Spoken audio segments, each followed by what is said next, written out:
রাজধানীতে চলছে অভিনব কায়দায় প্রতারণা। ভিডিওটা দেখলে অবশ্যই বুঝতে পারবেন। আমি বরাবরই আমার এই গাড়িটা নিয়ে আমার ব্যক্তিগত কাজের পাশাপাশি রাইড শেয়ার করে থাকি।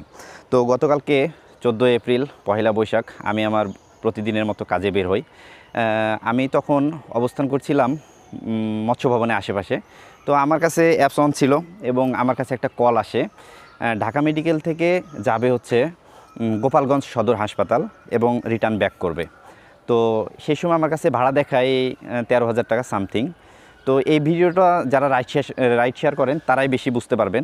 তো আমার কাছে ভাড়াটা দেখাইছে 13,000 সামথিং, উইদাউট টোল, উইদাউট আদার পার্কিং খরচ বাদে। তো আমার কাছে তৎক্ষণাৎ আইডিটা আমি দেখি এবং আমার কাছে একটা নাম্বার থেকে কল আসে, মায়ের দোয়া রেন্টে কার। তো আমি কলটা রিসিভ করি এবং সালাম দিই। তো আমি অবাক হয়ে এই বিষয়টি নিয়ে আমি সালাম দেওয়ার সাথে সাথে আমাকে আমার নাম ধরে বলে, কে শুভ? তো আমি বলি যে হ্যাঁ, কে বলছেন? তো বলছে, তুমি ট্রিপটা রিসিভ করছো? আমি মায়ের দোয়া রেন্টে কার থেকে বলছি। তো আমি বলছি হ্যাঁ, কোথায় যাবেন? আমি আবারও জিজ্ঞেস করি। তো বলে যে গোপালগঞ্জ সদর হাসপাতালে ঢাকা মেডিকেলের একটা বোর্ড যাবে, ডাক্তার বোর্ড, এবং ঢাকা মেডিকেল আবার ব্যাক করবে, ওখানে 10 মিনিট আধা ঘন্টার একটা কাজ আছে। তো আমি বলি আচ্ছা ঠিক আছে, সমস্যা নেই। তো আমাকে বলে যে যাত্রীর কাছ থেকে ভাড়া নিব 25,500 টাকা এবং তোমাকে দেওয়া হবে 22,500 টাকা। তুমি আমাকে 3,000 টাকা মাঝখান থেকে খরচ দিবা। তো আমার কাছে 13,000 টাকা ভাড়া দেখাইছে, অথচ সে আমাকে অফার করতেছে 22,500 টাকা। আমি স্বাভাবিকভাবেই অবাক হই বিষয়টা নিয়ে। তো পরবর্তীতে আমাকে বলে যে আমি তাহলে পার্টির নাম্বার দিতেছি, তুমি যোগাযোগ করে নাও। পার্টির নাম্বার আমার কাছে দিল এবং পার্টির নাম্বার আমাকে দেয় নাই, আমার নাম্বারটা পার্টির কাছে দিছে এবং পার্টি আমাকে কল দিছে এবং তার আগে বলে দিছে পার্টির নাম হচ্ছে ডক্টর আকাশ চৌধুরী। তো ঢাকা মেডিকেলে যেহেতু একটা বোর্ড যাবে, আমি স্বাভাবিকভাবে কলটা রিসিভ করি।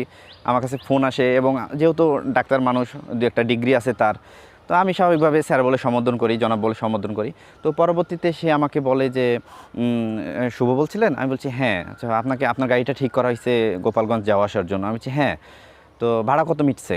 তো আমি বলি যে স্যার ভাড়া তো মিটছে 25,500 টাকা। তো 22,500 টাকা আমি পাবো, 3,000 টাকা দালালি, সেটা তো আর আমরা ওভাবে বলতে পারি না পার্টির কাছে। তো আমি বলছি যে 22,500 টাকা ভাড়া। তো পরবর্তীতে আমাকে বলে যে আমি বলি 25,500 টাকা ভাড়া এবং আমাকে বলে যে আচ্ছা ভাই, আমি কিন্তু বেশি দিতে পারবো না। আমি বলছি না, বেশি কেন দিতে হবে, সমস্যা নেই। যে আচ্ছা ঠিক আছে, আমরা তো সরকারি লোক, আমরা তো ক্যাশ ওইভাবে পাই না, তুমি আমাকে টোকেন নাম্বারটা দাও। আমি বলছি আচ্ছা টোকেন নাম্বার কোথায় পাবো এটা? তো হচ্ছে যে তোমার সাথে কথা বলছে তার কাছ থেকে টোকেন নাম্বারটা নিয়ে দাও। তো আমি আবার ওনার সাথে কথাটা স্টপ করে আমি আবার ওই যে মায়ের দোয়া অটোমোবাইল, মায়ের দোয়া রেন্টে কার, ওনার কাছে আমি কল দিই এবং বলি যে ভাই টোকেন নাম্বারটা চাইছে।